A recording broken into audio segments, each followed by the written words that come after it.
Tersangka pembunuhan sadis seorang pria di Trawulan Mojokerto beberapa waktu lalu akhirnya terungkap. Polisi bahkan harus mengerahkan drone untuk menangkap pelaku yang bersembunyi di kebun tebu usai menghabisi korban. Motif pembunuhan karena tersangka kepergok mencuri handphone di warung sate tempat korban bekerja. Dengan mengerahkan drone, buron tersangka pembunuhan Edi Susanto akhirnya berhasil dibekuk. 3 hari menjadi buron usai membunuh Rizky Ardianto, ternyata tersangka selama ini bersembunyi di area kebun tebu di Desa Temon, Kecamatan Trawulan, Mojokerto. Polisi dibantu warga mengepung tersangka yang terus berupaya melarikan diri. Setelah 3 jam dikepung, polisi akhirnya membekuk pelaku namun masih berusaha melawan. Petugas terpaksa menembak kaki tersangka.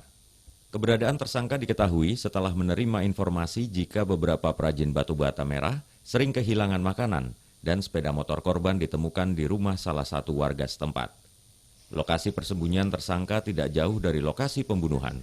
Saat menyusuri lokasi pembunuhan di Jalan Dusun, polisi menemukan pisau yang digunakan pelaku menghabisi korban.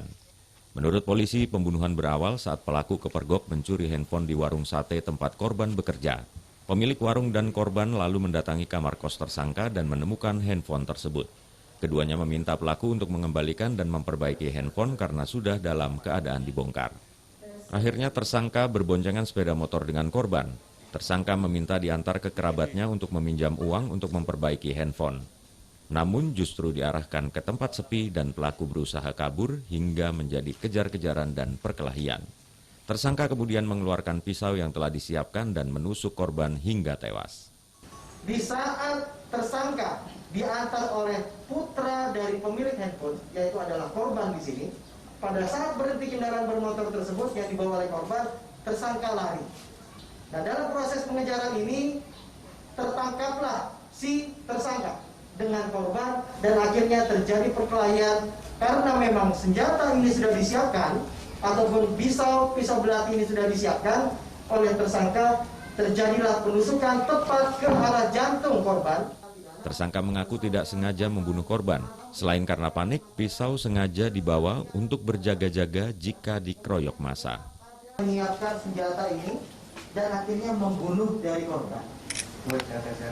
Jaga-jaga kenapa, Pak? Mau dimasak. Polisi menyita barang bukti pisau milik pelaku dan sepeda motor korban. Tersangka dijerat dengan pasal 340 KUHP tentang pembunuhan berencana dengan ancaman pidana 15 tahun penjara. Dari Mojokerto, Solahuddin, iNews melaporkan.